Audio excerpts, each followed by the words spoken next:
कैसे हैं मेरे दोस्तों। आशा करता हूं आप सब लोग बहुत अच्छे होंगे। सर, हम क्या पढ़ रहे हैं? आओ जरा बिल्कुल एकदम रेडी होके। हम पढ़ रहे हैं सर स्ट्रेटेजिक मैनेजमेंट। क्या पढ़ रहे हैं सर? स्ट्रेटेजिक मैनेजमेंट पढ़ रहे हैं।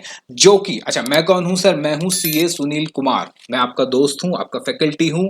मैं हूं सीए सुनील कुमार और बहुत इजी तरीके से हम समझेंगे। आओ जरा सबसे पहले समझते हैं कि सर स्ट्रेटेजिक मैनेजमेंट जो है वो हमारे ग्रुप टू में, कहां पे सर? ग्रुप टू में जो पेपर नंबर 6 है सीए इंटर में, उसमें आता है। तो 50% एफएम है, 50% एसएम है। आइए जी, हेडिंग डाल दिया आपने। Lecture number 1, introduction to strategic management. अब जरा बात समझो, मेरी बात समझिए दोस्तों। हम अपनी पढ़ाई शुरू कर रहे हैं ना, तो पढ़ाई शुरू करते हैं भगवान का नाम लेके। तो जय श्री राम और अपना चैप्टर की हम शुरुआत करते हैं। आओ जरा मेरे साथ साथ जरा मेरी बात समझिए, मैं क्या कहना चाह रहा हूं। सर यहाँ पे दो वर्ड आते हैं, एक आता है सर स्ट्रेटेजिक और दूसरा आता है मैनेजमेंट। तो दो वर्ड हमें यहाँ सीखने हैं। अब स्ट्रेटेजिक कुछ नहीं होता, स्ट्रेटेजिक बहुत सिंपल बात है। तो यहाँ पे स्ट्रेटेजिक का सिंपल मतलब होता है, सिंपल मतलब होता है सर लॉन्ग टर्म की प्लानिंग। क्या होता है सर? Long term planning. और मैनेजमेंट क्या होता है सर? मैनेजमेंट तो हमने पढ़ा हुआ है। मैनेजमेंट का मतलब होता है कि किसी से काम करवाना। जिस और मैनेजमेंट एक प्रोसेस है। मैनेजमेंट क्या है सर? एक प्रोसेस है जिसमें 5 चीजें आती है। कौन कौन सी चीजें आती हैं सर? प्लानिंग, ऑर्गेनाइजिंग, और स्टाफिंग, और क्या आता है सर? Directing and controlling. क्या ये सारी चीजें मैनेजमेंट में आती हैं? क्या ये सब आपने पढ़ा है? बिल्कुल सर, हमने पढ़ा है स्ट्रेटेजिक मैनेजमेंट। स्ट्रेटेजिक का मतलब सर आपने बताया लॉन्ग टर्म प्लान। और मैनेजमेंट का आपने मतलब बताया कि एक प्रोसेस होता है। मतलब मैनेजमेंट जो है प्रोसेस होता है जिसमें planning, organising, staffing, directing, controlling, ये सब आता है। तो सर करना क्या है इसमें? मतलब है क्या? देखो, कुछ नहीं है। देखो जरा मेरे साथ साथ, दो वर्ड है सर। कौन कौन से वर्ड है सर? एक है स्ट्रेटेजिक और दूसरा कौन सा बताया सर आपने? मैनेजमेंट। अब जरा समझो स्ट्रेटेजी का मीनिंग क्या होता है। आओ जरा मेरे साथ साथ पढ़ो। कह रहा है कि स्ट्रेटेजी का मतलब है, सर ये तो आप हिंदी में बता रहे हो, बिल्कुल हिंदी में है, ठीक है। स्ट्रेटेजी का मतलब है योजना बनाने। योजना का मतलब है सर प्लानिंग बनाना और सफलता से लागू करने का तरीका। यानी प्लानिंग करी और प्लानिंग को एग्जीक्यूट करना है प्रॉपर तरीके से, यानी स्ट्रेटेजी और उसका एग्जीक्यूशन। यानी स्ट्रेटेजी का मतलब क्या है सर? स्ट्रेटेजी का मतलब कुछ नहीं है। स्ट्रेटेजी का मतलब है डिटेल में प्लानिंग करना। क्या करना? डिटेल में प्लानिंग करना, ठीक है। योजना बनाना और उसको सफलता से लागू करने का तरीका। अब मेरी बात समझो जरा। एक्चुअली में क्या होता था कि जो बिजनेसेस है ना, जैसे ये बिजनेस है, लेट सपोज एक है बिजनेस नंबर 1 और एक है सर बिजनेस नंबर 2, ठीक है। ये जो बिजनेस है ये एक दूसरे से कंपीट भी करते हैं और एक दूसरे से मार्केट में ग्रो भी करना है। अब होता क्या है, मेरी बात समझिए, होता क्या है, ये दोनों लोग अपने अपने लिए प्लानिंग करते हैं। लॉन्ग टर्म और शॉर्ट टर्म दोनों प्लानिंग करते हैं।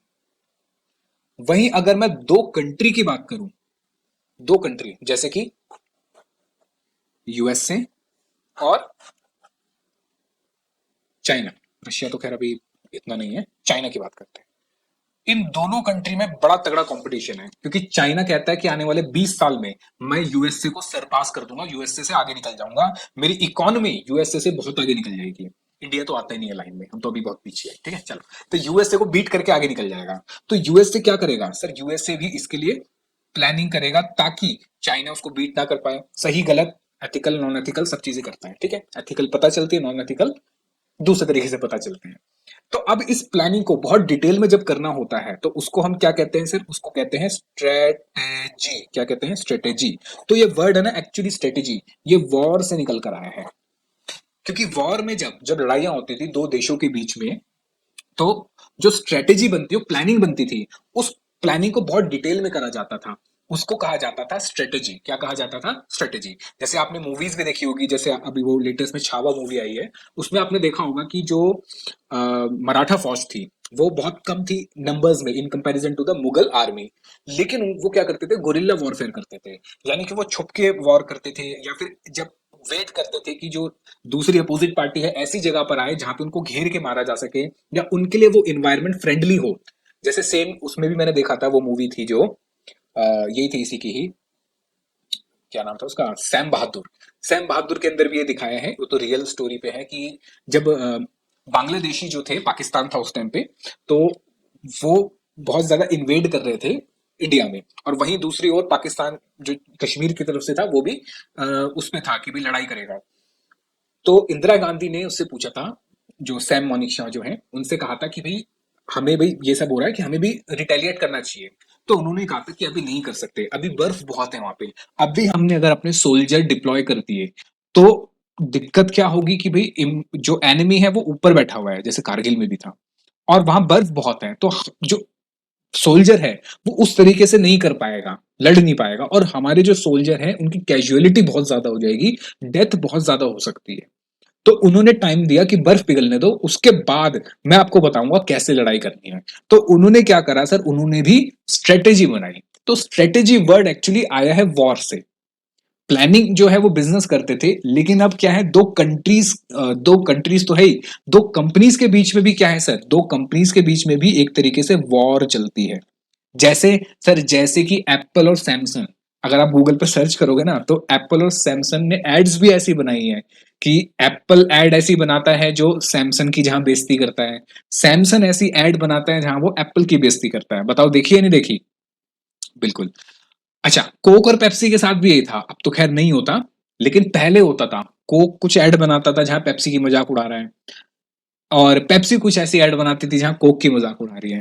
तो दोनों में क्या है सर, झगड़े चलते हैं तगड़े वाले। हालांकि पर्दे के पीछे की कहानी तो कुछ और होती है, लेकिन फिर भी झगड़ा होता है, तो दोनों के बीच में वॉर चलती है। तो वॉर के लिए जिसको आगे बढ़ना है उसकी प्लानिंग बड़ी अच्छी होनी चाहिए। उस बहुत अच्छी प्लानिंग को क्या नाम दे दिया? स्ट्रेटेजी।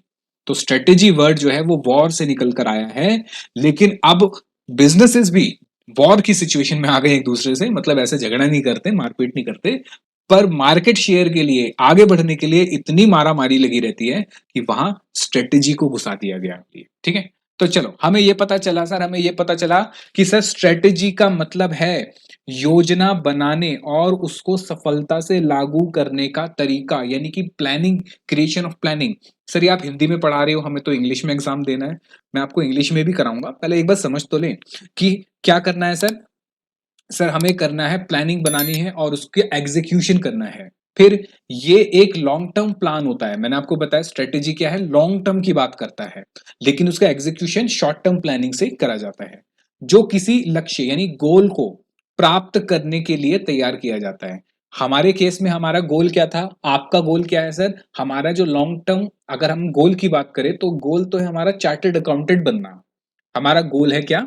चार्टर्ड अकाउंटेंट बनना। लेकिन अगर स्ट्रेटेजी की बात करूं, मैं लॉन्ग टर्म प्लानिंग की बात करूं, तो सर एक सक्सेसफुल फाइनेंशियली और इमोशनली भी, फाइनेंशियली इमोशनली हर तरीके से क्या है, हमें सर इंडिपेंडेंट होना है, हमें सक्सेस हासिल करनी है। ठीक है। तो सक्सेस का मतलब क्या होता है वो भी देखेंगे, लेकिन अभी हमारा गोल क्या है सर? गोल है चार्टर्ड अकाउंटेंट बनना, अच्छे नंबरों से बनना, एक बार में क्लियर करना, ऐसा नहीं फ्लो के साथ नहीं, प्रॉपर प्लानिंग के साथ। ठीक है। अच्छा, क्या लिखा है आगे पढ़ते हैं जरा। गोल को प्राप्त करने के लिए तैयार किया जाता है, बिल्कुल ठीक। स्ट्रेटेजी किसी भी व्यक्ति यानी किसी इंडिविजुअल पर्सन के लिए हो सकती है, बिजनेस के लिए हो सकती है, ऑर्गेनाइजेशन के लिए हो सकती है, कि सही दिशा यानी सही डायरेक्शन में आप जा रहे हो नहीं जा रहे, तय करने में मदद करती है, ताकि समस्याओं यानी जो आपकी प्रॉब्लम्स हैं उनका सोल्यूशन आप टाइम रहते निकाल सको। तो हाँ सर, बात समझ आ गई। आओ जरा इंग्लिश में पढ़ो क्या लिखा है। कह रहा strategy helps in understanding complex situation, complex situation को हैंडल करने के लिए होता है, अंडरस्टैंड करने के लिए होता है, and reducing uncertainty cause bye changes in the environment. और अगर इन्वायरमेंट में चेंजेस आते हैं, उसकी अनसर्टेनिटी को भी क्या करता है, ये रिड्यूस करता है। इसका बहुत ही सिंपल एग्जांपल है कोरोना। कोरोना में क्या हुआ सर, बहुत सारे बिजनेसेस बंद होने की कगार पे आ गए। वहीं दूसरी ओर बहुत सारे ऐसे बिजनेस थे, उन्होंने इसको एज अ अपॉर्चुनिटी देखना शुरू करा। मैं तो ये देखता था कि परचून की दुकान पे, या फिर अगर वो कुछ भी बेच रहा है, जैसे यहाँ पे दिल्ली में लक्ष्मी नगर में बहुत सारी बुक्स की शॉप्स हैं, तो बुक्स की शॉप वाला भी सैनिटाइजर बेच रहा है, 5-5 की लीटर की कैन बेच रहा है, मास्क बेच रहा है। अब मैं उससे पूछा था, मैंने कहा भैया आप ये बुक्स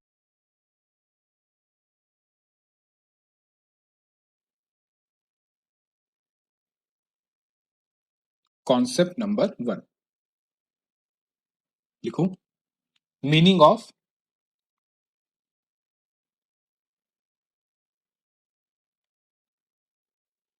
ऑफ स्ट्रेटेजी। ठीक है, लिखो इसमें। This means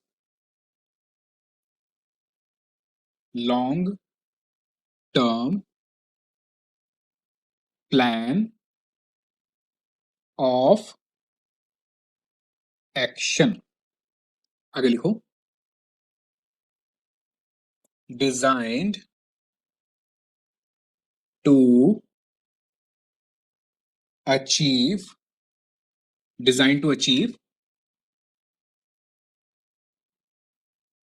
specific goals and objectives। लिखो। दिस मीन्स, क्या लिखा हुआ है एक बार पढ़ो भाई। मीनिंग ऑफ स्ट्रेटेजी क्या है? कितना सिंपल है सर। लॉन्ग टर्म प्लान होता है, long term plan of action, जो कि डिजाइन करा गया है किस लिए? ताकि सर हम अपने स्पेसिफिक गोल को अचीव कर सकें और ऑब्जेक्टिव्स को क्या कर सके सर? अचीव कर सके। A strategy will give the answer to following questions.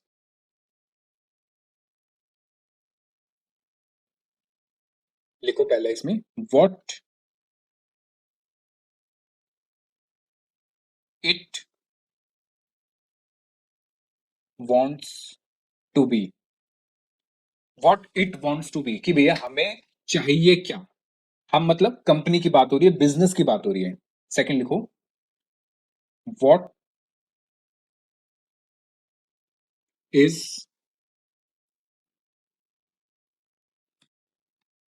want to do, हमें करना क्या है। ठीक है, आगे लिखो। how it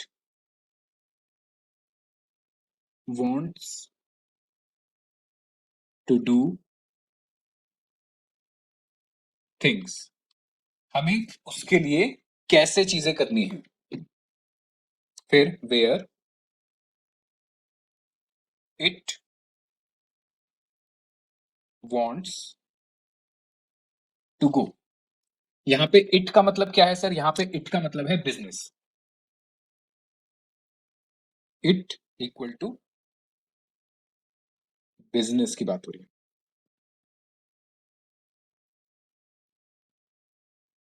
चलिए आप जरा समझते हैं क्या लिखा है हमने।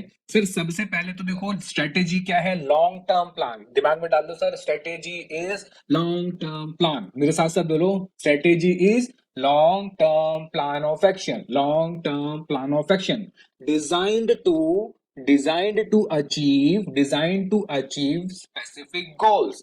Strategy means long term plan of action, long term plan of action designed to achieve two things: specific goals and objectives।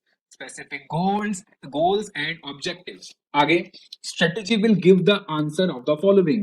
ये जो क्वेश्चन है कंपनी के, बिजनेस के, इन बिजनेस के क्वेश्चंस का आंसर स्ट्रेटेजी देती है। Where it wants to be, हमें कहां पहुंचना है सर? हमें सक्सेस बनना है। जैसे हमारे क्वेश्चन, मैंने आपको एग्जांपल दिया कि नई कंपनी आप बनाते हो और 20 साल के अंदर अंदर, हमें टॉप 10 कंपनीज में पहुंचना है। लॉन्ग टर्म का विजन है। What it wants to do, भैया इसके लिए हमें क्या करना पड़ेगा। और what how it wants to do thing, इसके लिए हमें क्या करना पड़ेगा और कैसे करना पड़ेगा। तो ये हो गया सर क्या करना है, और ये हो गया सर कैसे करना है। फिर where it wants to go, कि भाई हमें एक्चुअल में कहां तक पहुंचना है। अगर हम अपनी बात करें तो सर हम कहेंगे what it wants to be, हमें क्या बनना है सर? हमें चार्टेड अकाउंटेंट बनना है। What it wants to do, इसके लिए हमें क्या करना पड़ेगा सर? इसके लिए हमें स्ट्रेटेजिक तरीके से प्लानिंग बनानी पड़ेगी और मेहनत से अपनी पढ़ाई करनी पड़ेगी, रिवीजन करनी पड़ेगी। How it wants to do things, कैसे करना पड़ेगा सर? हमें अपनी सारी चीजों की प्लानिंग करनी पड़ेगी, कब तक मुझे अपनी इंटर्नशिप खत्म करनी है, कब तक मुझे अपनी क्लासेस लेनी है, ये सारी चीजें प्लानिंग करनी पड़ेगी। Where it wants to go, और एक्चुअली में फिर हमें जाना कहाँ है सर? कुछ लोग हो सकता है प्रैक्टिस में जाना चाहे, कुछ लोग हो सकता है जॉब में जाना चाहे, कुछ लोग हो सकता है कि बड़ी मल्टीनेशनल कंपनी में जाना चाहे, और सर कुछ लोग हो सकता है कि आउटसाइड इंडिया में जाके आउटसाइड इंडिया जाके काम करना चाहे, अब्रॉड सेटल होने के बारे में सोचे। तो ये सारी चीजों का आंसर कौन देता है सर? इन सब चीजों का आंसर देता है स्ट्रेटेजी। क्या देता है सर? स्ट्रेटेजी। लिखो आगे। In simple terms, in simple terms, strategy, strategy is smart, बताते ना स्मार्ट जो स्टूडेंट है, plan, smart plan to achieve, to achieve success by making, by making the right, by making the right choices, by making the right choices and using resources efficiently।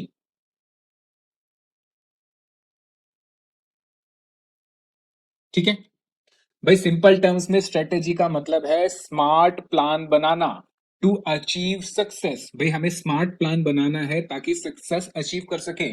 CA is not success, याद रखना, CA is just a milestone to receive the success या to achieve the success, but CA is ultimately not the success. तो हमें क्या करना है sir? Success होना है। सक्सेस मतलब या तो प्रैक्टिस में सक्सेस होना है, या एक अच्छी जॉब में सक्सेस होना है, या एक कॉर्पोरेट, एक मल्टीनेशनल कंपनी में एक अच्छा पैकेज हमें पाना है, या हमें आउटसाइड इंडिया, अब्रॉड इंडिया एक अच्छी लाइफस्टाइल के साथ सेटल होना है। That is our definition of success. हालांकि ये भी सक्सेस की डेफिनेशन में नहीं आता, लेकिन फिर भी सबकी अपनी अपनी डेफिनेशन होती है। अभी के लिए तो हम ये चीज चाहते हैं।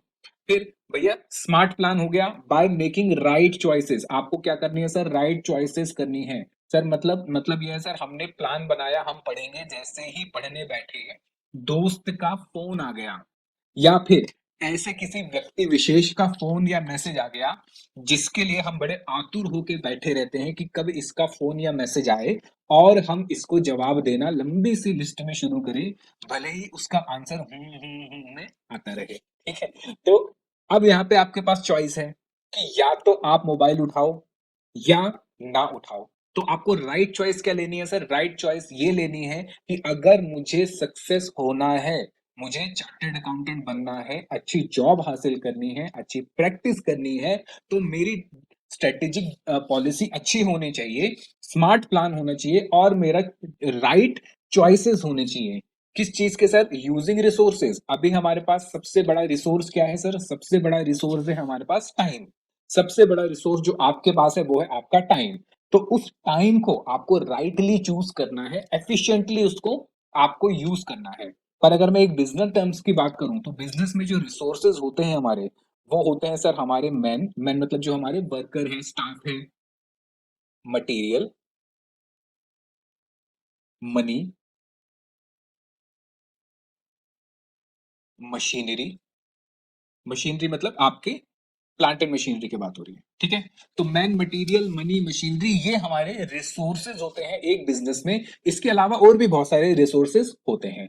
क्या आप मुझे बताओ, आपको स्ट्रेटेजी का मतलब समझ आया? आओ जरा एक बार फिर से रिवाइज करेंगे। स्ट्रेटेजी मीन्स मेरे साथ साथ बोलना है आपको। स्ट्रेटेजी मीन्स ऐसे नहीं, मन मन नहीं, आपको ढंग से बोलना है, मन मन में नहीं, ढंग से बोलना है। Strategy means long term plan of action designed to achieve specific goals and objectives. फिर strategy will give the answer to following questions. पहला, what it wants to do, wants to be, sorry, what it wants to be. Second, what it wants to do, how it wants to do things, where it wants to go. ठीक है, चल आओ जरा आइए मेरे साथ साथ। तो सर हमने ये पढ़ लिया था, एक बार फिर से हम पढ़ते हैं कि हमने क्या पढ़ा था जरा इंग्लिश में। Strategy helps in understanding complex situation and reducing uncertainty cause bye changes in the environment. इसके ऊपर तुम्हारा पूरा चैप्टर है इंटरनल और एक्सटर्नल एनवायरनमेंट का। It also means finding problems and solving them with new and innovative ideas. मुझे बताओ अब बात समझ आई? हाँ सर। अब जरा मेरी बात समझो, देखो जिसमें से एक बहुत बड़ी कंपनी है जिसका आपको नाम पता है, नोकिया। देखो जरा, नोकिया कंपनी आज के टाइम पे खत्म हो चुकी है। उसका जो सीईओ था, उनकी लास्ट स्पीच थी, अगर दिख रहा हो ढंग से आपको, in the last speech given by Nokia CEO Stephen Elop ने क्या कहा? फिनलैंड की कंपनी थी वैसे ही said that we didn't do anything wrong, कह रहे हमने कुछ गलत नहीं करा, but somehow we failed, लेकिन वो फेल हो गए। किसी टाइम पे 90% मार्केट जो है इंडिया की, नोकिया डोमिनेट करता था। आज के टाइम पे आपको नहीं मिलेगा नोकिया कहीं पे भी, क्योंकि नोकिया के सीईओ ने ये कहा कि यार हमने कुछ भी ऐसा गलत नहीं करा। हालांकि उन्होंने बहुत गलतियां करी। सबसे मेन गलती जो उन्होंने करी, अगर आपको पता हो तो, वैसे आपको तो नहीं पता होगा अगर आप यंग जनरेशन के हैं, जो थोड़े मेरे या मेरे से मेरे टाइम के या मेरे से थोड़े से आगे के टाइम के जो है, उनको ये पता होगा कि सॉफ्टवेयर जो नोकिया चलाता था, नोकिया ने बहुत, नो डाउट, बहुत अच्छा रिसर्च एंड डेवलपमेंट करते थे वो। तो नोकिया अपना जो सॉफ्टवेयर चलाता था उसकी एप्लीकेशन सिम्बियन पे चलती थी। सिम्बियन का ही वो अपग्रेड वर्जन लेकर आता था। लेकिन जब टाइम बदला और एंड्रॉयड आया, गूगल ने एंड्रॉयड डेवलप करा। एंड्रॉयड आने के बाद उसको सैमसंग ने अपना यूज करना शुरू करा मोबाइल फोन में। चाइनीज कंपनीज ने भी यूज करना शुरू करा। पर नोकिया सिम्बियन के साथ चिपका रहा और वो डेवलप नहीं कर रहा था। वो कोई भी चीज ऐसे नई लाके नहीं दे रहा था। और एंड्रॉयड में सबसे अच्छी बात क्या थी? एंड्रॉयड में सबसे अच्छी बात थी प्ले स्टोर, जो पहली बार आया। प्ले स्टोर लोगों को देख के लगा ये तो पता नहीं क्या चीज है, आपको कुछ भी करना है आप एप्लीकेशन डाउनलोड करो, गेम खेलनी है एप्लीकेशन डाउनलोड करो, कुछ भी चीजें हैं एप्लीकेशंस में इतना कुछ मिल रहा है। पहले ये सब नहीं था, नोकिया ने ये सब नहीं दिया। फिर नोकिया को थोड़े टाइम बाद अपनी गलती पता चली नहीं, तो ऐसे नोकिया की टाइम टू टाइम बहुत गलतियां होती गई और आखिरी में नोकिया जाके फेल हो गया। ऐसी बहुत सारी कंपनी है, जैसे एक है कॉम्पैक, ठीक है, और सर जेट एयरवेज भी थी। जेट एयरवेज भी खत्म हो गई है क्योंकि इन्होंने भी डेवलप नहीं करा। नोकिया तो आपको पता ही है। और कौन सी है सर? जनरल मोटर्स करके कंपनी थी, वो भी खत्म हो चुकी है। फिर कोडैक करके आता था, जिसकी फिल्म आती थी, कैमरे आते थे फ्लैश वाले, खचक खचक करके। आपको नहीं पता होगा, अपने माता पिता से आप पूछेंगे तो बताएंगे पहले रील वाले कैमरे आते थे। सर इंस्टाग्राम की रील नहीं, इंस्टाग्राम की रील नहीं, रील वाले कैमरे, इसमें फिल्म होती थी, रील लगाते थे, फोटो खींचते थे। 30 फोटो, 30 फोटोज खींची जाती थी। ठीक है, आपके लिए तो बिल्कुल एक नाइटमेयर की तरह है, खासकर उन लोगों को जिनको फोटो खिंचवाने का बड़ा शौक है, कि सिर्फ आप 30 फोटोज खींच सकते हो। फोटो खींचने के बाद आपको लैब में जाके देनी पड़ेगी, और वहां से 15 दिन 20 दिन बाद फोटो डेवलप होकर आती थी। उस टाइम तो आपको पता ही नहीं होता था कि भाई फोटो खींची कैसे है। वो 15 दिन 20 दिन इंतजार करने के बाद फिर जाके कहीं हमें फोटोज मिलती थी, और 30 फोटोज ही होती थी। तो इसको देखने का बड़ा मजा आता था। ऐसे ही याहू, याहू आपको पता है, याहू किसी टाइम पे टॉप पे था, आपको नहीं पता होगा। आजकल जो मैसेंजर आ रहे हैं जैसे ये टेलीग्राम, व्हाट्सएप, इनसे पहले किसी जमाने के अंदर याहू मैसेंजर हुआ करता था। याहू मैसेंजर ही सबसे पहला मैसेंजर था, आया था। उसके बाद बाकी आया, ऑर्कुट आया, फिर फेसबुक आया, फिर व्हाट्सएप आया, टेलीग्राम, अब तो हजारों हैं। लेकिन याहू किसी टाइम पे टॉप पे हुआ करता था, गूगल भी इसके नीचे था। और गूगल ने एक टाइम पे याहू को अपने आप को बेचने के लिए कहा था कि भाई हम लॉसेस में जा रहे हैं, आप हमें खरीद लो इतने मिलियन डॉलर्स में। अब मुझे याद नहीं है कितने मिलियन डॉलर्स था, बिलियन में था। लेकिन याहू ने मना कर दिया कि हम तो टॉप पे हैं, हमें क्या जरूरत है, तुम तो गूगल हो, तुम कुछ नहीं कर पाओगे हमारा। आज के टाइम पे हाँ, याहू निकल लिया।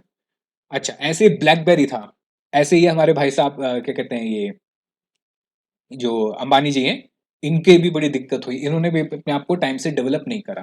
तो मुद्दे की बात यह है सर, अगर आपकी स्ट्रेटेजी अच्छी नहीं है लॉन्ग टर्म प्लान अच्छा नहीं है और उस लॉन्ग टर्म प्लान को एग्जीक्यूट करने के लिए छोटे छोटे प्लान आपके सही नहीं है बिजनेस इन्वायरमेंट के अकॉर्डिंग, तो आप लॉन्ग टर्म में सरवाइव नहीं कर पाओगे।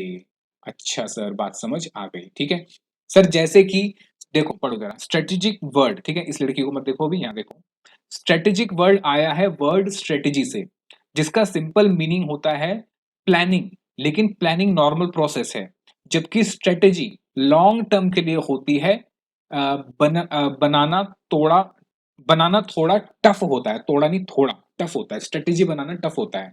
क्या हम अपने लाइफ में भी स्ट्रेटेजी बनाते हैं? बिल्कुल सर, जैसे कि ये लड़की देखो, लड़कियां खासकर जब अपनी शादी का फंक्शन होता है, आजकल जो हमारे जो मेट्रो सिटीज में लड़कियां हैं वो बड़ा स्ट्रेटेजी बनाती है अपनी शादी अपने फंक्शन को लेके, कि स्पेशली वेडिंग फंक्शन और मेकअप, डांस, परफॉर्मेंस उनको पड़ा रहता है, ऐसा मेकअप होना चाहिए, ऐसा लहंगा होना चाहिए, ऐसा डांस होना चाहिए, एंट्री पे दुल्हन की सहेलियाँ ये हो गई, ये पता नहीं क्या छत्ते झमेले मतलब होते हैं। तो वो पूरी स्ट्रेटेजी बनाते हैं। आजकल तो इसके लिए वेडिंग प्लानर्स आ गए हैं, वो जो हर चीज़ कहते हैं ये थीम है, वो थीम। एक वो मैं देख रहा था, वो ये कौन है पिक्चर, वो एनिमल मूवी, उसके अंदर वो जो बाइक लेकर आता है ना, वो जिसमें गोलियां मारता रहता है सबको, उसके ऊपर भी बना रखी थी कि दूल्हा आएगा और वही बाइक से बना रखी है, और जो वेटर है उनको मास्क पहना दिया और वो अपने आप को, मतलब अजीब ही गरीब था, मतलब बड़ा मुझे कॉमेडी वाला लग रहा था। चलो, तो मुद्दे की बात है कि सर हम अपनी पर्सनल लाइफ में भी बहुत स्ट्रेटेजीज बनाते हैं, जो चीजें हमें बहुत इंपॉर्टेंट लगती हैं, जैसे डांस परफॉर्मेंस ये लड़कियों के लिए। ऐसे ही जो लड़के ये गेम खेलते हैं, पबजी गेम खेलते होंगे, उनको पता होगा कि जब आप गेम खेलते हो तो गेम में भी आप स्ट्रेटेजी बनाते हो। आप दोस्तों के साथ बैठ के गेम खेलते हो, आप कहते हो ये यहाँ जाएगा, इधर उतरना है, ये वाला स्कोप है, मैं यहाँ रहूंगा, ऐसे करके हम स्ट्रेटेजी बनाते हैं। बताओ, बनाते हो नहीं बनाते? हाँ सर, तो ये भी स्ट्रेटेजी होती है। सर कुछ लोग होते हैं जो एग्जाम में चीटिंग करने के लिए स्ट्रेटेजी बनाते हैं, कि भाई तू ऐसे बैठ जाइयो, मैं फर्रा ऐसे फेंकूंगा, तू यहाँ से देख लियो, तो ये सब भी क्या है सर? स्ट्रेटेजी है। मतलब अब सिर्फ प्लानिंग से काम नहीं चलेगा, अगर सक्सेस होना है तो आपको, अगर अगर अपने कॉम्पिटिटर से आगे निकलना है, तो हमें किस चीज की जरूरत है? हमें जरूरत है स्ट्रेटेजी की। मुझे बताओ, क्या आपको मेरी बात समझ आई? बिल्कुल सर, आपकी बिल्कुल बात समझ आ गई है। तो सर पहला वर्ड था स्ट्रेटेजी, जो हमने समझ लिया। दूसरा वर्ड जो हमने पढ़ना है वो कौन सा है सर? वो है मैनेजमेंट। कौन सा है? मैनेजमेंट। आओ जरा लिखिए दोस्तों, मेरे साथ साथ लिखो। कॉन्सेप्ट नंबर 2, आप जरा देखो। भाई मैनेजमेंट क्या है सर? कॉन्सेप्ट नंबर 2, मैनेजमेंट का मतलब है डिसीजन मेकिंग। इसमें ये 5 फंक्शंस आते हैं, जिसमें हमें क्या करना है सर? अगर मुझे अचीव करना है कोई स्पेसिफिक गोल, लेकिन कैसे? Efficiently and effectively. एफिशिएंट होना चाहिए और इफेक्टिव भी होना चाहिए। एफिशिएंट का मतलब कम से कम कॉस्ट में, इफेक्टिव का मतलब जिसका ज्यादा से ज्यादा प्रभाव हो। एफिशिएंटली का मतलब अगर मैं सिंपल बताऊं, कॉस्ट कम। इफेक्टिवली का मतलब है प्रॉफिट ज्यादा। फिर to ensure an organisation function smoothly. भाई मैनेजमेंट क्यों करी जाती है?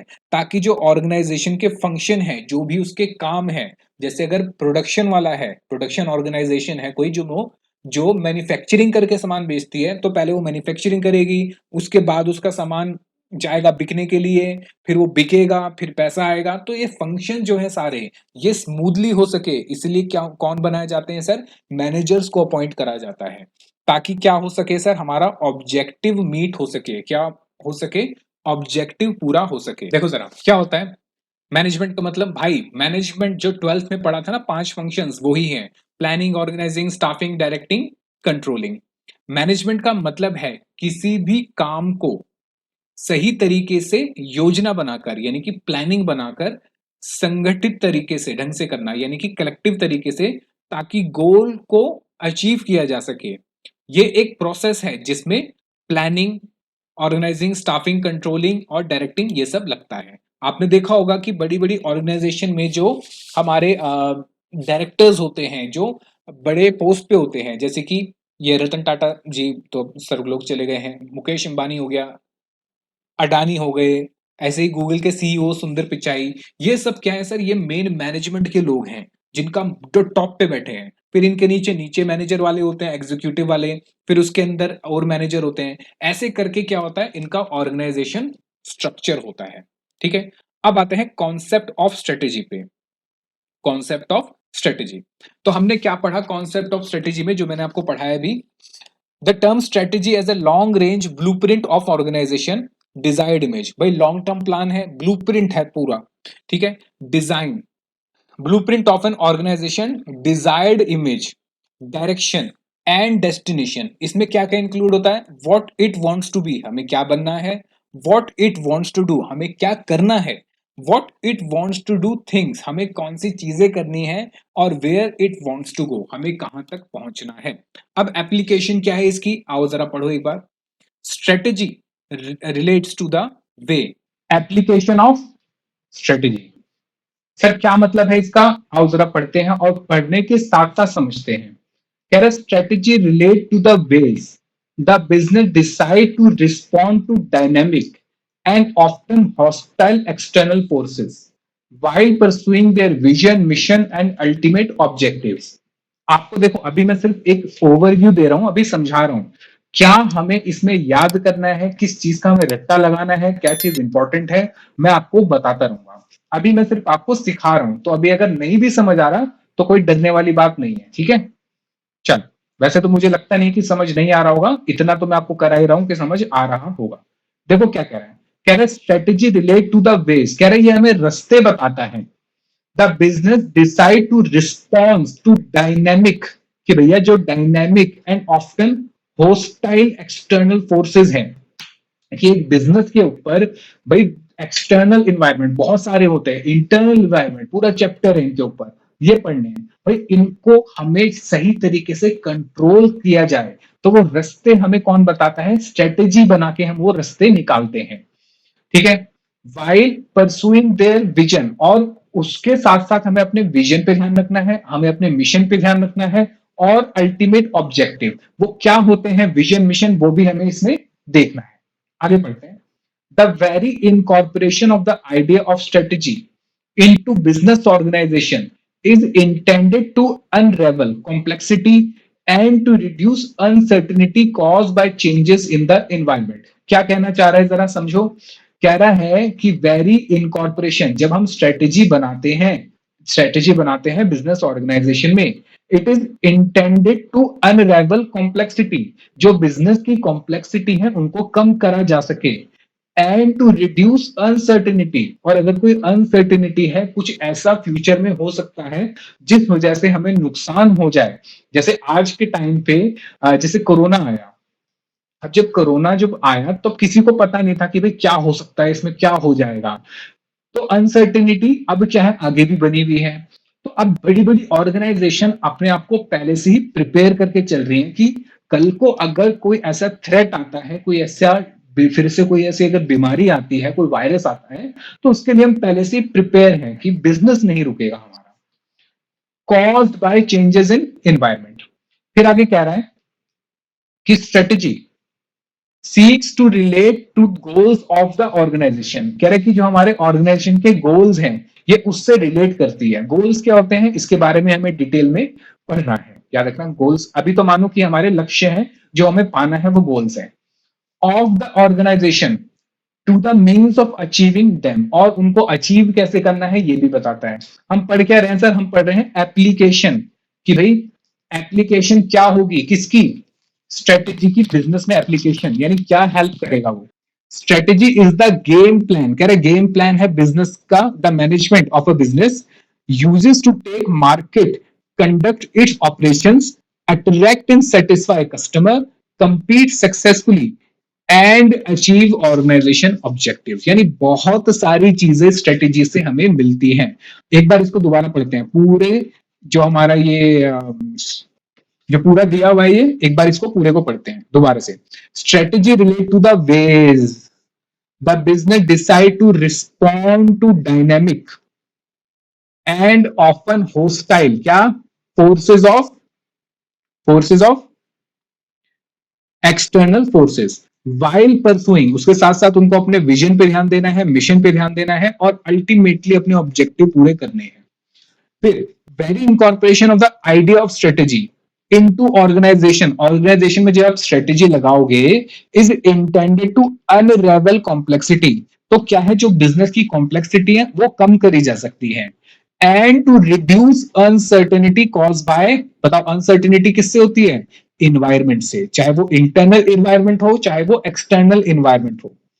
फिर कह रहे हैं strategy seek to relate to the goals, भाई हमारे गोल्स के साथ चिपकी होगी, क्योंकि स्ट्रेटेजी बनी किस लिए है? ताकि अपने गोल्स को अचीव करा जा सके of organisation, to the means of achieving them, उसके साथ साथ उनको अचीव कैसे करना है वो भी स्ट्रेटेजी में होगा। भाई स्ट्रेटेजी ये बताएगी आपको सीए बनना है, और स्ट्रेटेजी ये भी बताएगी कि सीए बनने के लिए क्या क्या करना पड़ेगा।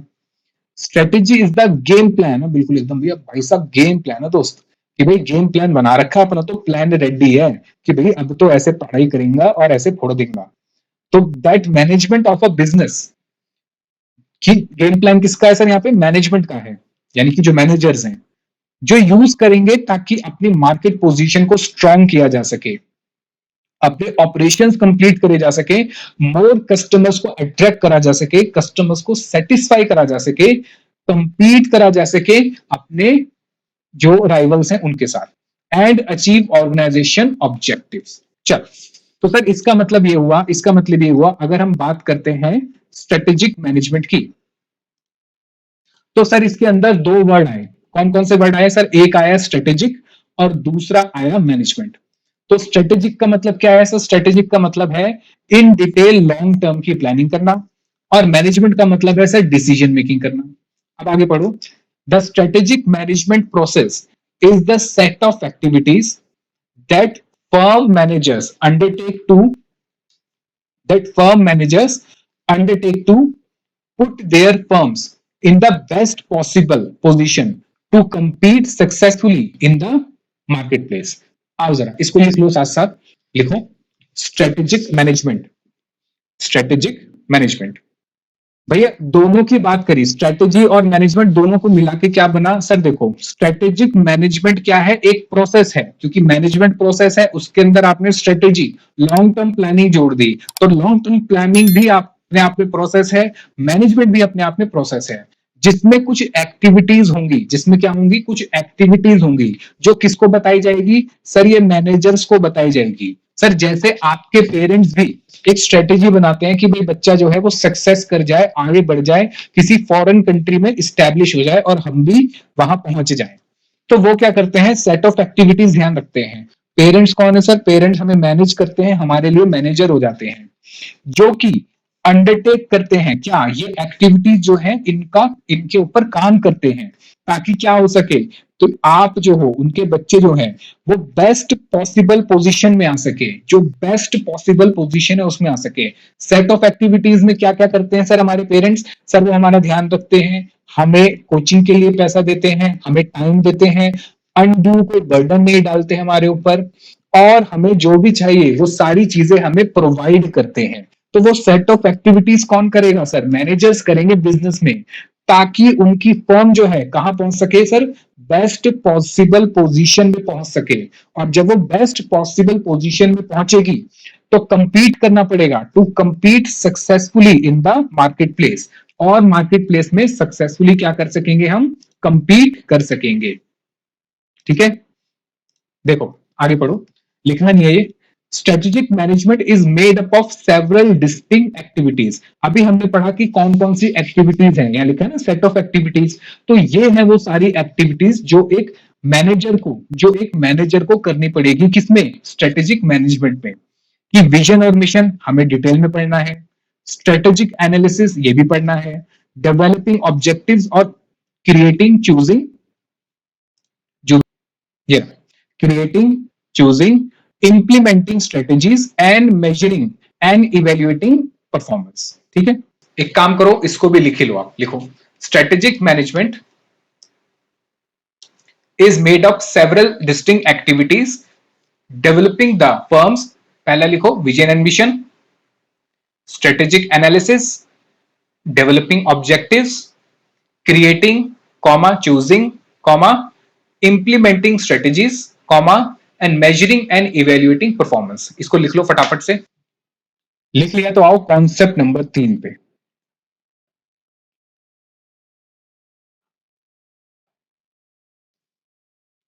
लेवल्स ऑफ हालांकि ये बाद में डिटेल में पढ़ना है, अभी सिर्फ एक ओवरव्यू दे रहा हूं इसका मैं। Strategies, level of strategies in organisation. Actually में ये कुछ नहीं है, ये ऑर्गेनाइजेशन स्ट्रक्चर है कि हमारे कितने लेवल पे स्ट्रेटेजीज बनाई जाती है, ये उसके बारे में। अच्छा, अब आते हैं जरा सर, देखो हमारे पास है ना स्ट्रेटेजी से रिलेटेड तीन टाइप के हमें क्या मिलेंगे, लेवल मिलेंगे। एक कॉर्पोरेट लेवल, एक डिविजनल लेवल और एक फंक्शनल लेवल। ये क्या है, ये है sir flow of strategy. Actually में अगर मैं बताऊं तो हम जो पढ़ रहे हैं, हम पढ़ रहे हैं फ्लो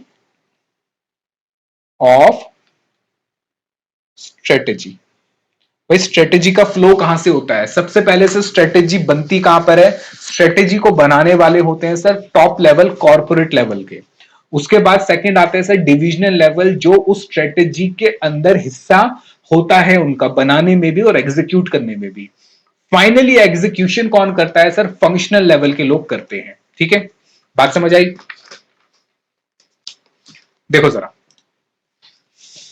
कॉर्पोरेट लेवल और टॉप लेवल, यहां पे कौन होते हैं सर, पढ़ो। कॉर्पोरेट स्ट्रेटेजीज आर फॉर्मुलेटेड, बनाते कौन है सर, टॉप लेवल के मैनेजर्स बनाते हैं। Such strategies include the determination of plan, कह रहे इसमें क्या होता है कि प्लान डिसाइड होते हैं, जैसे कि एक्सपेंशन हो गया, ग्रोथ हो गया, कि भी एक्सपेंड करना है, ब्रांचेस खोलनी है एक से ज्यादा, हमें ग्रोथ करनी है, फ्रेंचाइजी देनी है, वर्टिकल एंड हॉरिजॉन्टल इंटीग्रेशन, किसी के साथ जुड़ना है या हमें किसी को जोड़ना है, diversification, take over, merger, new investment and disinvestment area, research and development project and so on. ये सारे किसमें होते हैं, कॉर्पोरेट लेवल में। सर ये लिखना है, नहीं लिखना है, ये आपको मैं लिखवाऊंगा, टेंशन मत लो। फिर आते हैं sir divisional level. Top level पे कौन हो गए, जैसे सर रतन टाटा जी, मुकेश अंबानी जी, ये सारे टॉप लेवल ऑफिशियल्स होते हैं। इनका मेन काम होता है स्ट्रेटेजी की फॉर्मुलेशन, बनाना। फिर सर मिडिल लेवल कौन होते हैं, आओ जरा देखते हैं। These corporate wide strategy need to be operationalised by division, यानी इनका ऑपरेशन कौन करता है, यानी इनको बनाने की जिम्मेदारी टॉप लेवल की है, इनको लागू करने की जिम्मेदारी डिविजनल लेवल की होती है। And functional strategies regarding product line, जैसे कि प्रोडक्ट लाइन, कौन से प्रोडक्ट हमारे होंगे, प्रोडक्शन की वॉल्यूम कितनी होगी, क्वांटिटी कितनी होगी, प्राइसेस क्या होंगे, product promotion, market penetration, purchasing sources, personnel department and like this is discuss in detail in further separate topics. मैंने आपको बताया कि इसको हम फर्दर ही मतलब फर्दर आगे पढ़ेंगे।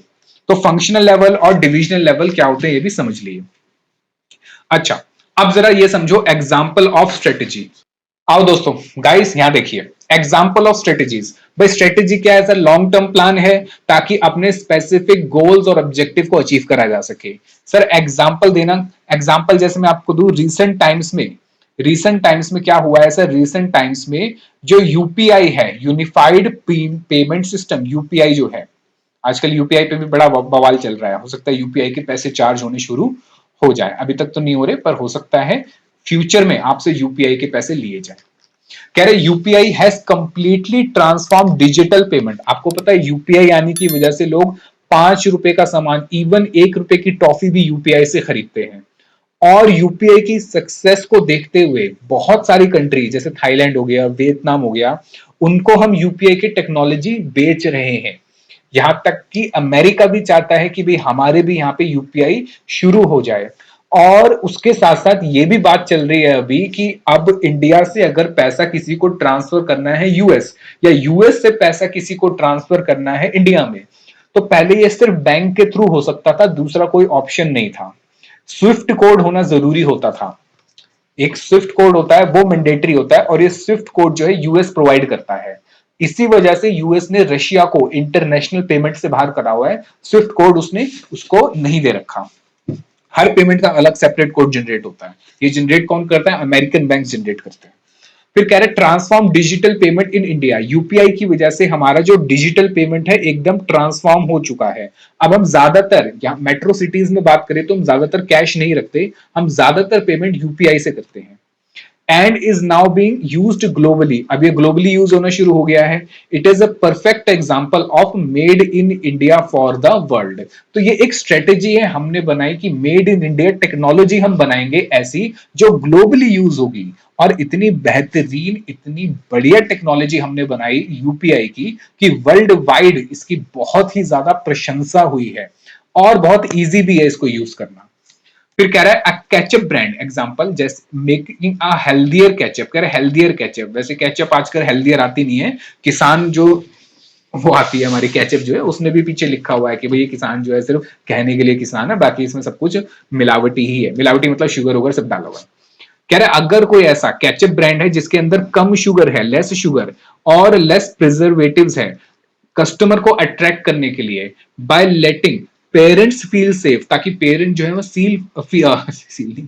फील सेफ करें about kids consuming ketchup, it can be called a strategy. तो ये भी एक स्ट्रेटेजी बन सकती है। Yes, it is a business strategy to fight competition and adapt a changing external environment।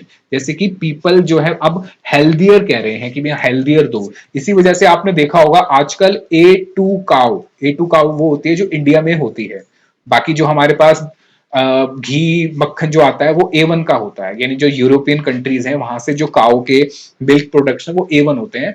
A2 cow इसको बहुत अच्छा माना जाता है जो इंडियन ब्रांड की काउ है, इसका जो भी डेयरी प्रोडक्ट है ये तो सारा एक्सपोर्ट हो जाता है, ये तो सारा हम बाहर दे देते हैं क्योंकि वो महंगे दाम पे खरीदते हैं। A1 वाला जो है वो इंडिया में यूज होता है, क्यों? क्योंकि सर हम सब स्टैंडर्ड क्वालिटी में काम चलाते हैं क्योंकि हम पैसा कम देते हैं। वहीं अगर हम A2 काउ का घी अगर लेना चाहे, बटर अगर लेना चाहे, तो ये डबल प्राइस में आता है A1 से। लेकिन अब क्या है, लोगों के बीच में ऑर्गेनिक खाना खाना, हेल्दी खाना और हेल्दी प्रोडक्ट्स की इतनी डिमांड हो चुकी है कि अब लोग ज्यादा पैसा देके भी ऑर्गेनिक हो गया या A2 काउ का मिल्क हो गया, घी हो गया, ये लेना प्रेफर करते हैं। तो this is also a strategy. ठीक है, चलो एक काम करते हैं, ब्रेक लेते हैं। पहले एक काम करो, कॉन्सेप्ट नंबर 4 लिख लो, फिर इसको हम समझेंगे। अब आ रहा है सर इंपॉर्टेंट बात, लिखो कॉन्सेप्ट नंबर 4। अब इंपॉर्टेंट बात आ रही है। अभी तक तो क्या था, अभी तक तो सर हम ओवरव्यू ले रहे थे, अब हम इंपॉर्टेंट बात की बात करेंगे जो एग्जाम के लिए भी इंपॉर्टेंट है। लिखो इंपॉर्टेंस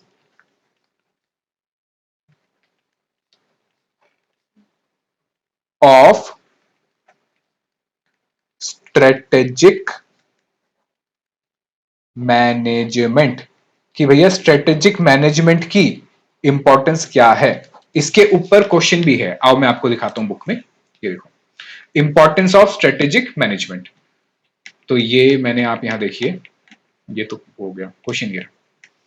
तो ये तो स्ट्रेटेजी के बारे में था पहला क्वेश्चन। दूसरा ये रहा, what is the importance, exam में आ चुका है किस नाम से, देखो एग्जाम में कुछ ऐसे आया था ये दिसंबर 2021 में, और भी आ चुका है। देखो व्हाट इज द इंपॉर्टेंस या बेनिफिट ऑफ स्ट्रेटेजिक मैनेजमेंट, या फिर क्वेश्चन कैसे आया है, each organisation must build its competitive advantage. भाई कॉम्पिटेटिव एडवांटेज आपको रखना पड़ेगा। Keeping in mind the business warfare, भाई दोनों बिजनेस में झगड़ा है। This can be done by following the process of strategic management, कह रहा है इससे आप क्या कर सकते हो, अगर आपको बिजनेसेस की लड़ाइयां लड़नी है तो स्ट्रेटेजी बनानी पड़ेगी, स्ट्रेटेजिक मैनेजमेंट यूज करना पड़ेगा, उसका प्रोसेस यूज करना पड़ेगा। Considering this statement explain major benefits of strategic management, तो ये है मेरा question, major benefits of strategic management, important question है। चलो, तो the main purpose of strategic management, sir importance पढ़ रहे हैं स्ट्रेटेजिक मैनेजमेंट की कि एक बिजनेस में, ठीक है यहां देखिए, इधर देखो भाई, इधर देखो, एक बिजनेस में स्ट्रेटेजिक मैनेजमेंट की क्या इंपॉर्टेंस है। तो मेन पर्पस जो है, मेरे साथ साथ पढ़िए क्या लिखा है, मेन पर्पस जो है किसका, स्ट्रेटेजिक मैनेजमेंट का, ये हेल्प करता है कंपनी को, किस लिए हेल्प करता है कंपनी को, ताकि वो बेटर परफॉर्म कर सके, बेटर परफॉर्म कर सके, किससे बेटर परफॉर्म कर सके, सर अपने कॉम्पिटिटर से बेटर परफॉर्म कर सके। एंड इंप्रूव, एक तो आप अपने कॉम्पिटिटर से बेस्ट परफॉर्म कर रहे हो, बेटर परफॉर्म कर रहे हो, और इंप्रूव करो क्या, अपनी पुरानी आपकी जो परफॉर्मेंस थी, जो आपने कुछ सही गलत जो भी करा, और आप अपनी प्रेजेंट परफॉर्मेंस को भी क्या करोगे, बेटर करोगे। यानी सर यहां पे अगर मैं इंपॉर्टेंस की बात करूं तो सबसे पहले इसने कहा कि भैया आपको क्या करना है, हेल्प। सबसे पहले पॉइंट क्या आया कि स्ट्रेटेजिक मैनेजमेंट क्या करती है, अगर मैं इंपॉर्टेंट पॉइंट्स की बात करूं इसमें से, तो सर पहला पॉइंट जो इसमें निकल के आया वो निकल के आया हेल्प। सर ये लिखना है? हाँ अभी नहीं, लेकिन मैं इसको टाइम दे दूंगा। दूसरा पॉइंट क्या निकल के आया? सर दूसरा पॉइंट निकल कर आया कंपनी परफॉर्मेंस। फिर सर बेटर देन कॉम्पिटिटर्स। और कौन सा पॉइंट निकल कर आया? सर पॉइंट निकल कर आया इंप्रूव पास्ट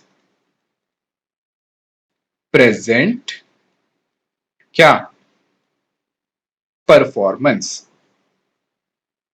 अब लिख लो। यानी अगर मैं की पॉइंट्स को याद कर लूं और उसके बेसिस पे पूरा सेंटेंस बना लूं, तो क्या मैं पूरा सेंटेंस याद कर सकता हूं? हाँ सर ये तो बड़ा इजी है। देखो इंपॉर्टेंस की आप बात कर रहे हो, आप कह रहे हो मेन पर्पस है। क्या है मेन पर्पस? क्या सबसे पहला पॉइंट आया हेल्प करना। किसको हेल्प करना सर? हेल्प करना कंपनी को, ऑब्वियस बात है। किस लिए हेल्प करना सर? कंपनी की परफॉर्मेंस के लिए। कंपनी की परफॉर्मेंस के लिए किससे सर? बेटर हो सके। किससे बेटर हो सके? अपने कॉम्पिटिटर से बेटर हो सके। उसके बाद सर इंप्रूव पास्ट और प्रेजेंट परफॉर्मेंस। ओहो सर ये तो याद हो गया। सर हम बात कर रहे हैं इंपॉर्टेंस ऑफ स्ट्रेटेजिक मैनेजमेंट। तो भाई क्या था? नोकिया वालों को स्ट्रेटेजिक मैनेजमेंट की इंपॉर्टेंस नहीं पता थी। नोकिया बर्बाद हो गया। नोकिया वालों को स्ट्रेटेजिक मैनेजमेंट की इंपॉर्टेंस नहीं पता थी। ये इंपॉर्टेंट क्वेश्चन है, याद रखना एग्जाम में आता है। अब इसमें 7 पॉइंट्स हैं। कितने पॉइंट्स है? 7 पॉइंट्स। तो देखो क्या लिखा है, नोकिया वालों को स्ट्रेटेजिक मैनेजमेंट की इंपॉर्टेंस नहीं पता थी। अगर मैं नोकिया का या आप नोकिया के सीईओ होते तो आप क्या करते? आप 7 काम करते। याद रखना, आपको इंपॉर्टेंस ऑफ स्ट्रेटेजिक मैनेजमेंट को लिंक करना है किससे? नोकिया के फेलियर से। कि नोकिया वालों को स्ट्रेटेजिक मैनेजमेंट की इंपॉर्टेंस नहीं पता थी, इसलिए वो 7 काम नहीं कर पाए। और अगर आप नोकिया वालों के सीईओ होते, नोकिया कंपनी के सीईओ होते, तो आप क्या करते? आप वो 7 काम करते। आप वो 7 वर्क जो है वो कंप्लीट करते, जो उस कंपनी को उस मजेदार से निकाल लेता। 7 काम क्या है? सबसे पहले तो देखो, सबसे पहले तो क्या करता? हुआ क्या सर, नोकिया का जो फोन था वो कीपैड वाला था। और टाइम के साथ साथ फ्यूचर किसका आ रहा था सर? फ्यूचर आ रहा था फिर टच स्क्रीन का। तो पहला पॉइंट आया सर, पहला पॉइंट आया prepare the organisation to the to face the future. क्योंकि सर क्या था, जब टाइम बदल रहा था तो कीपैड वाले फोन निकाले जा रहा था नोकिया, और एंड्रॉइड के आने के बाद कीपैड वाले फोन लगभग खत्म होते जा रहे थे, क्योंकि यूजर को नया एक्सपीरियंस मिल रहा था किससे? टच वाले से। तो सबसे पहला पॉइंट आया, पहला पॉइंट क्या आया सर? पहला पॉइंट आया सर हमारा prepare the organisation to face future. Prepare the organisation to face future. तो क्या लिखा है इसमें पढ़ो, प्रिपेयर करता। यानी आप अगर क्या होते? सीईओ होते किसके? अगर आप सीईओ होते नोकिया के, तो आप प्रिपेयर करते नोकिया कंपनी को to face the future, to face the future. क्योंकि लोग अब कीपैड से टच स्क्रीन पे शिफ्ट हो रहे थे। साथ साथ न्यू अपॉर्चुनिटीज भी फाइंड करते। साथ साथ क्या फाइंड करते? New opportunities and identify means to reach them. New opportunities क्या करते? फाइंड आउट करते। सबसे पहले तो सर देखो सिंपल है, अगर आप या मैं नोकिया का सीईओ होता, तो मैं प्रिपेयर करता ऑर्गेनाइजेशन को। प्रिपेयर, मेरे साथ साथ बोलो, prepare the organisation to face the future. दोबारा बोलो, prepare the organisation to face the future. यानी कि लोग जो है कीपैड वाले फोन से टच स्क्रीन पे आ रहे थे, तो मैं प्रिपेयर करता कंपनी को, नोकिया कंपनी को, टू फेस द फ्यूचर। और उसके साथ साथ एक काम और करता, नई अपॉर्चुनिटीज भी ढूंढता। क्या मैं ढूंढता? नई अपॉर्चुनिटीज भी ढूंढता। यानी कि अगर मैं, ठीक है, तो एक बार अपनी आंखें बंद करके याद करो, मैं नोकिया कंपनी का सीईओ हूं, मेरे सामने दिक्कतें आ रही हैं, एंड्रॉइड आ रहा है, ये आ रहा है, तो भाई मैं कहूंगा टच स्क्रीन से निकलो अब, सॉरी कीपैड से निकलो, अब टच स्क्रीन पे आओ। यानी प्रिपेयर करो ऑर्गेनाइजेशन को to face the future. Prepare the organisation to face the future. उसके साथ साथ न्यू अपॉर्चुनिटीज भी फाइंड करो और means to reach them. New opportunities, मेरे साथ साथ कहिए, find out new opportunities and means to reach them.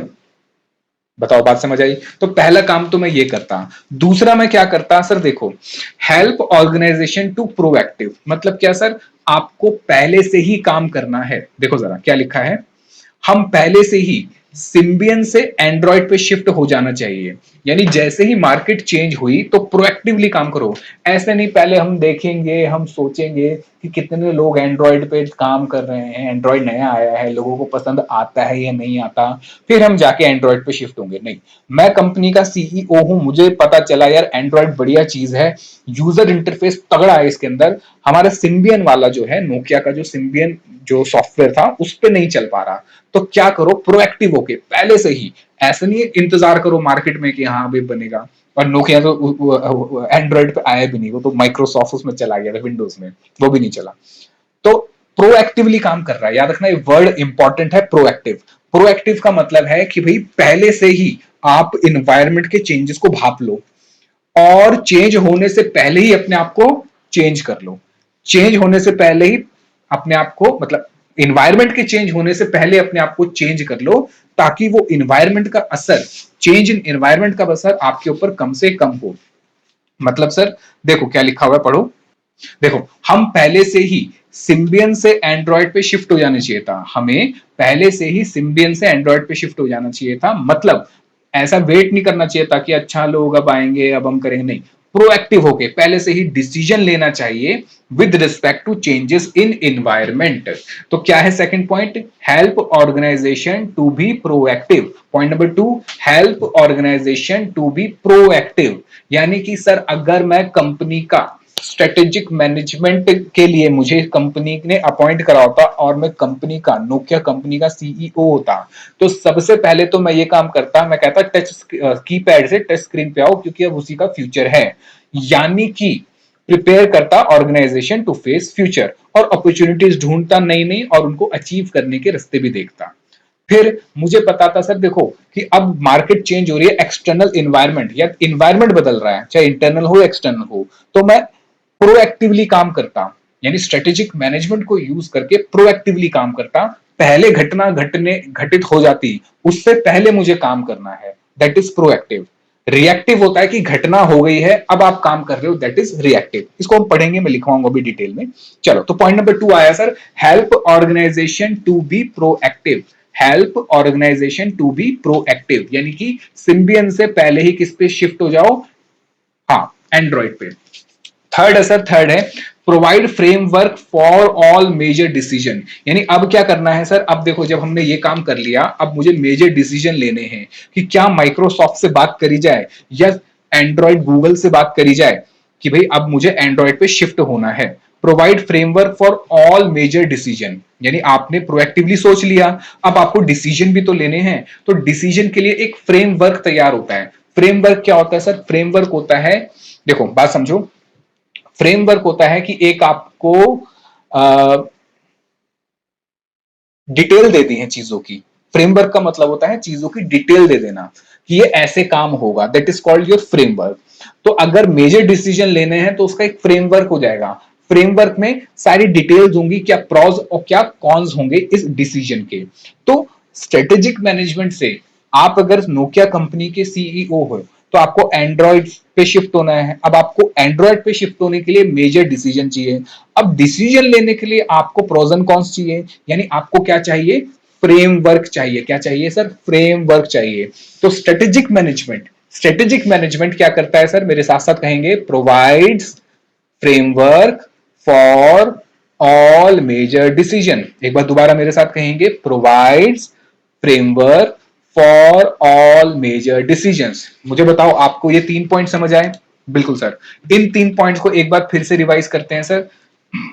पहले जो 3 पॉइंट्स पढ़े उनको रिवाइज करते हैं। कुल मिला के कितने पॉइंट्स है सर, 7 पॉइंट्स है।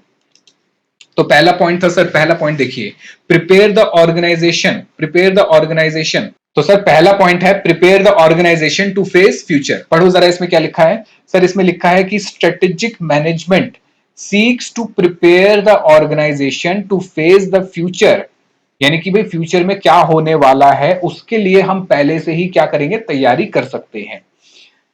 And act as pathfinder, और क्या है सर, एक पाथ फाइंडर हमें मिल सकता है, यानी कि हमें जो हम ढूंढ रहे हैं उसको फाइंड कर सकते हैं। किस चीज को ढूंढ रहे हैं सर, हम अपॉर्चुनिटीज को ढूंढ रहे हैं। Organisation are able to identify the available opportunities, यानी कि स्ट्रेटेजिक मैनेजमेंट से जब हम तैयार कर देंगे नोकिया कंपनी को टू फेस द फ्यूचर, उससे हमें हेल्प मिलेगी क्या चीज के लिए सर, टू आइडेंटिफाई अपॉर्चुनिटीज, यानी कि जो अपॉर्चुनिटीज है उनको आइडेंटिफाई करना, और मींस टू रीच देम। उसके बाद क्या था सर, उसके बाद ये था हमें शिफ्ट होना था, कहां से, हमें सिम्बियन से एंड्रॉइड पे शिफ्ट होना था। और कैसे शिफ्ट होना था, प्रोएक्टिवली। कैसे शिफ्ट होना था, प्रोएक्टिवली। यानी कि स्ट्रेटेजिक मैनेजमेंट क्या करता है सर, हेल्प करता है। हेल्प करता है किस लिए हेल्प करता है, ताकि ऑर्गेनाइजेशन प्रोएक्टिवली काम कर सके instead of reactive.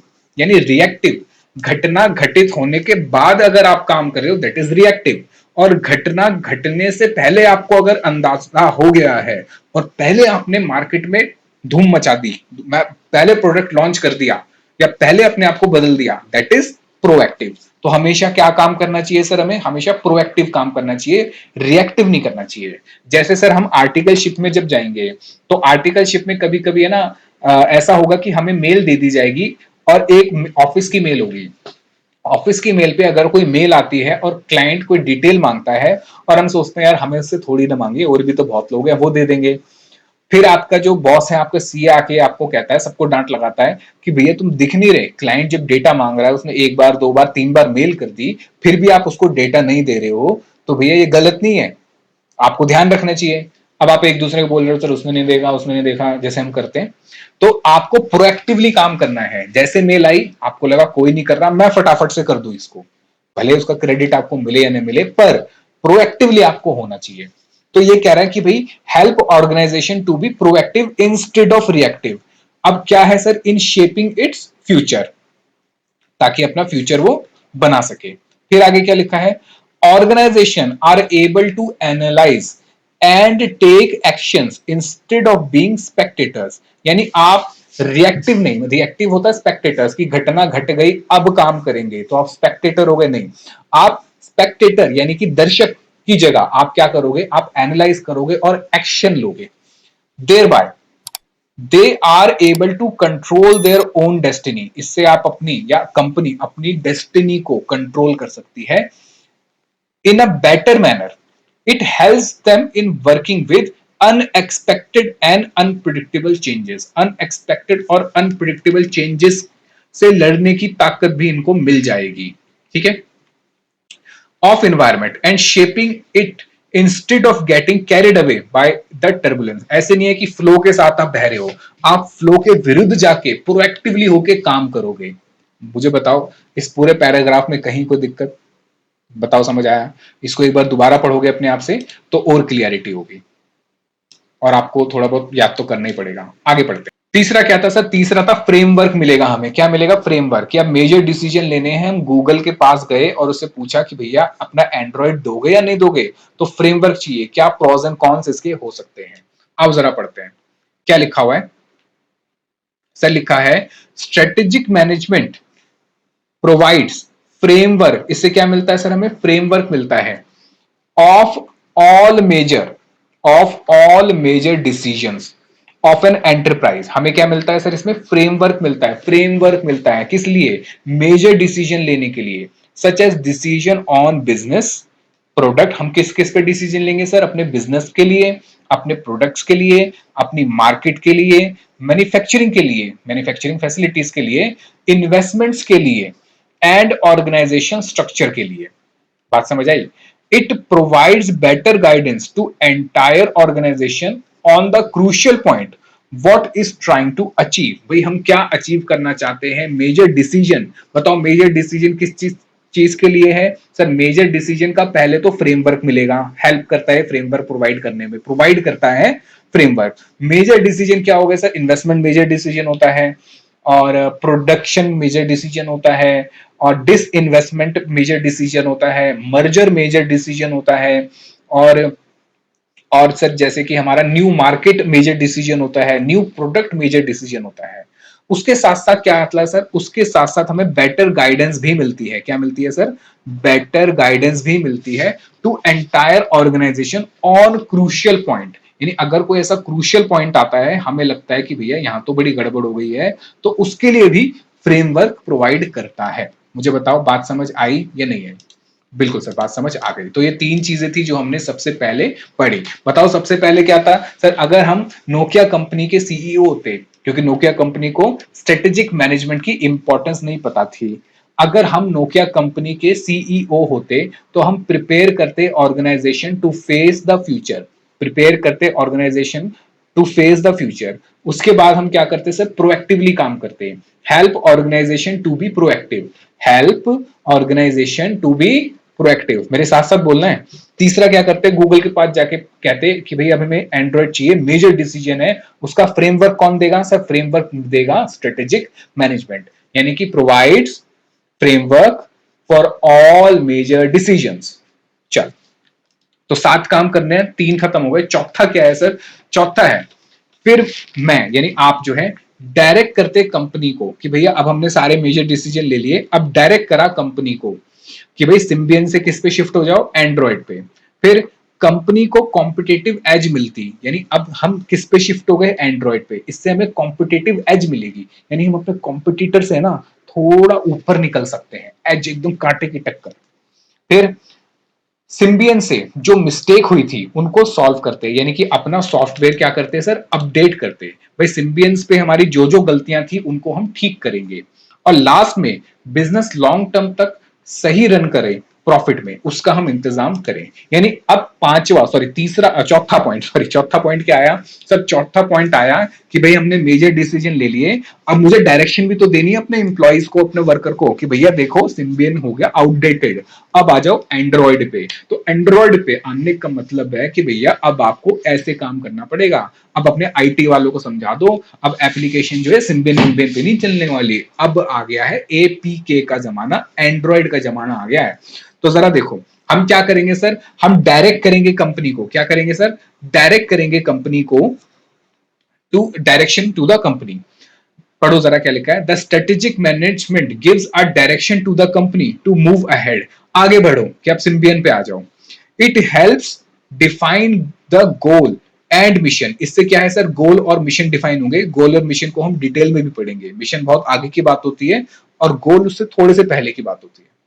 It helps management to define realistic objective, यानी ऑब्जेक्टिव आपके रियलिस्टिक होने चाहिए, and goals which are in line with the vision of the company. और ये कंपनी का जो विजन है, जो वो दूर तक देख पा रही है, उससे मिलता जुलता या उसी के ऊपर ही होना चाहिए। यानी सिंपल है भैया, आप कंपनी को डायरेक्शन देंगे और उसके लिए बातें कर रहा है, ये करेंगे वो करेंगे सब चीजें, कि मिशन होना चाहिए, गोल डिफाइन होगा, रियलिस्टिक होने चाहिए और इन लाइन होने चाहिए with the mission of vision of the company.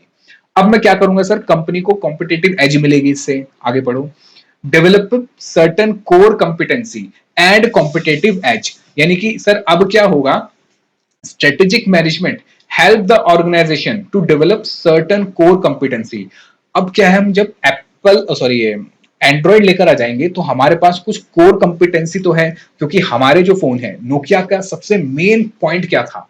Main सबसे इंपॉर्टेंट सर नोकिया का है ना, जो सबसे इंपॉर्टेंट और सबसे अच्छा जो एक प्रॉस था, उसका बेनिफिट जो हमें मिलता था, एक इंपॉर्टेंट कैरेक्टरिस्टिक आप कह सकते हो कि सर उसके फोन जो थे वो बहुत ज्यादा ड्यूरेबल थे।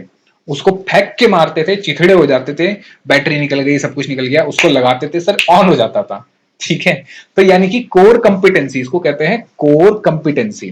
तो strategic management help organization, strategic management help organization, एक काम करता हूं इसको उसी में देखो जरा, आइए देखें क्या लिखा है। Strategic management help the organisation to develop core competency. तो पॉइंट क्या आया सर? Core competency.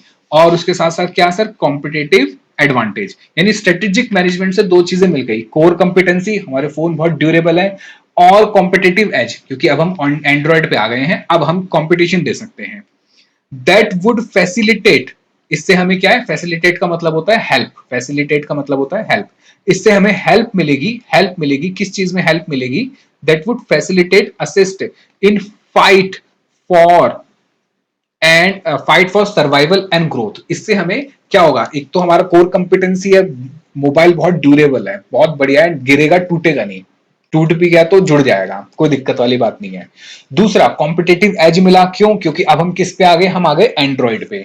इससे हमें क्या होगा सर, हेल्प मिलेगी ताकि हम फाइट कर सके एक्सटर्नल इन्वायरमेंट, बहुत लोग हैं, Xiaomi आ गया, Vivo आ गया, सबसे फाइट करेंगे और उसके साथ मार्केट में सरवाइव भी करेंगे और ग्रो भी करेंगे, मार्केट में सरवाइव भी करेंगे और ग्रो भी करेंगे।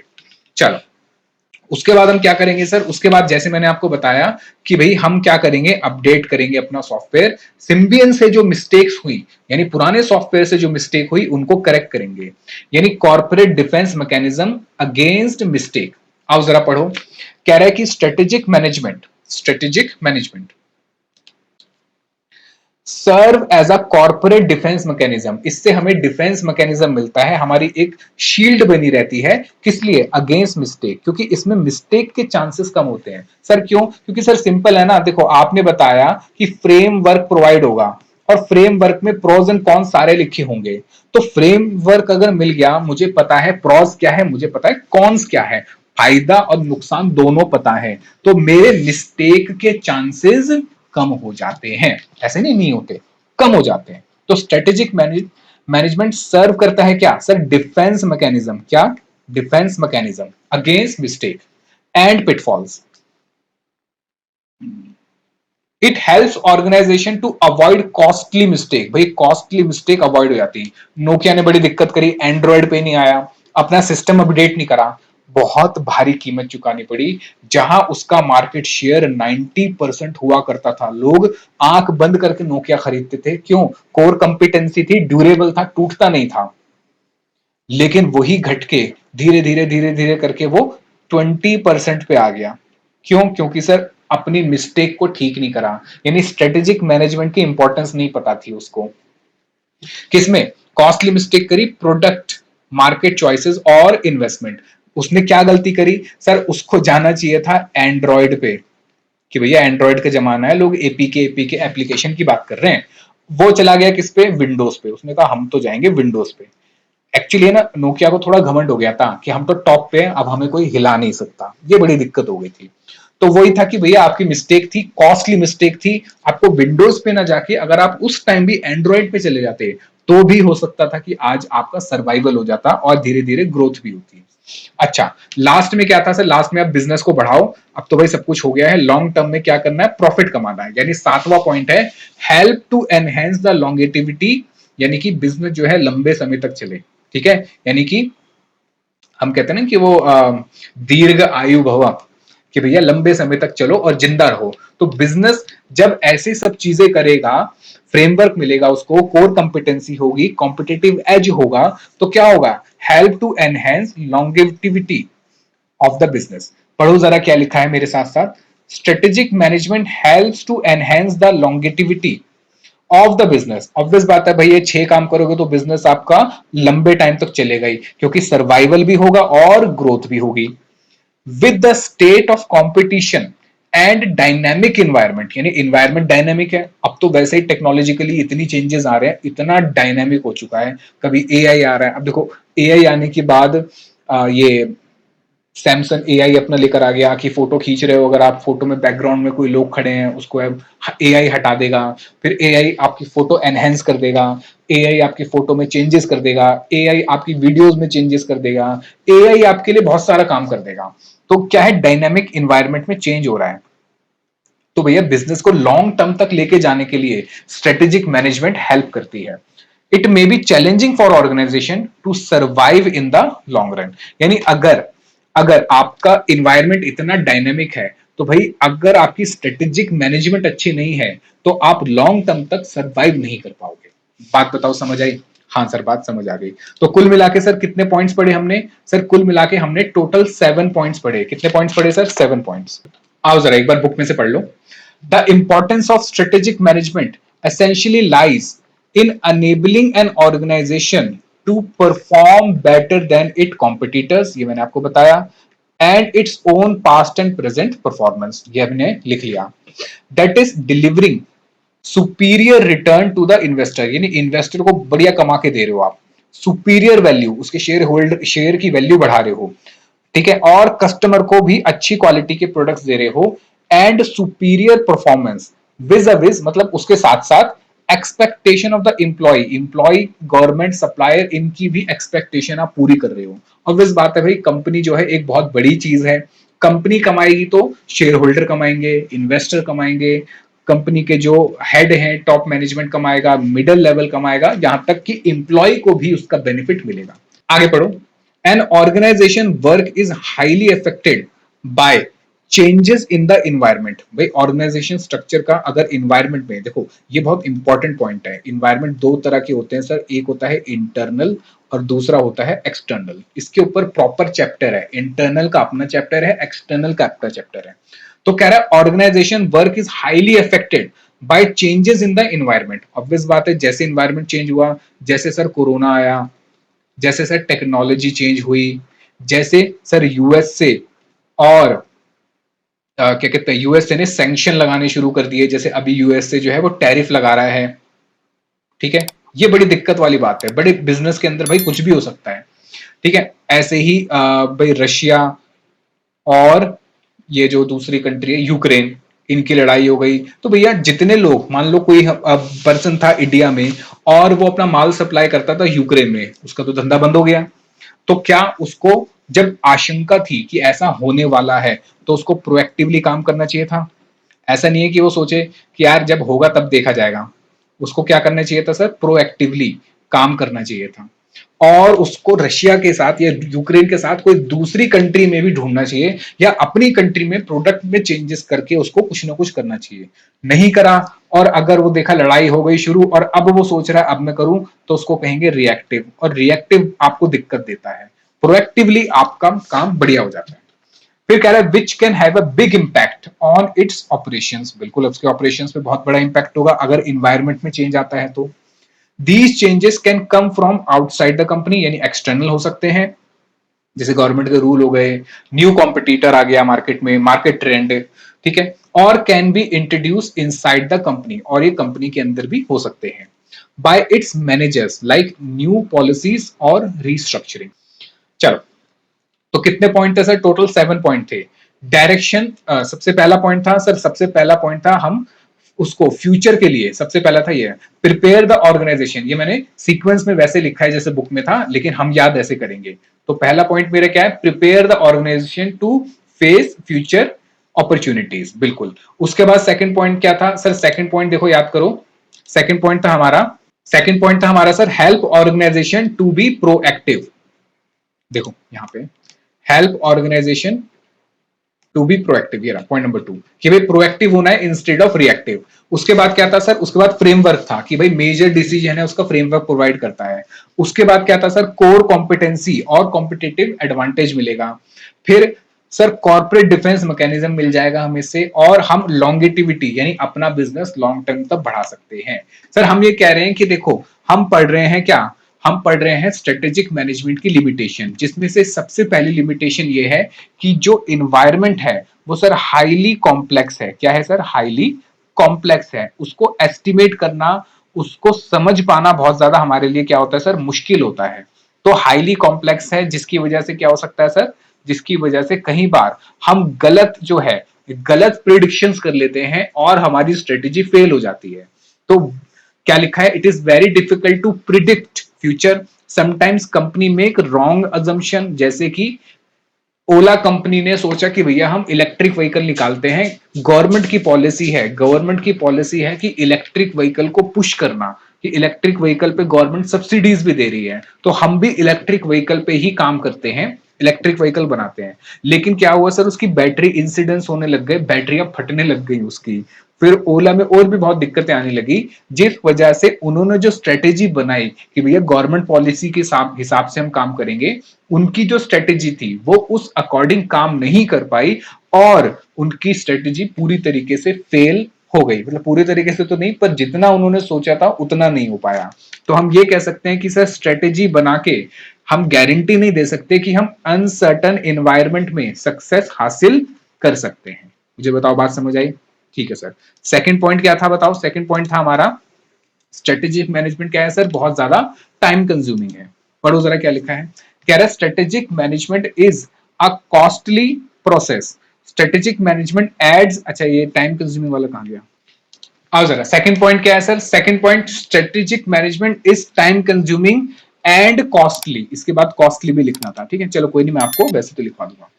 अब जरा पढ़ते हैं कि सर स्ट्रेटेजिक मैनेजमेंट क्या है? बहुत ज्यादा कॉस्टली प्रोसेस है, क्योंकि हमने एमबीए हायर करा 2 करोड़ तो साल के उसको देने पड़ रहे हैं। तो strategic management adds a lot of expenses to an organization. उसके साथ साथ strategic sorry expert strategic planner need to be engage. जो हम एमबीए को हायर करेंगे वो कौन है सर? हमारा expert strategic planner needs to be engage. Efforts are made for analysis of external and internal. क्योंकि भाई हमें अब यहाँ रिसर्च करनी पड़ेगी। किसकी रिसर्च सर? हम प्रिडिक्ट करेंगे एक्सटर्नल और इंटरनल इन्वायरमेंट को, जिस वजह से खर्चा बढ़िया होता है, क्योंकि रिसर्च में अच्छे खासे पैसे लगते हैं।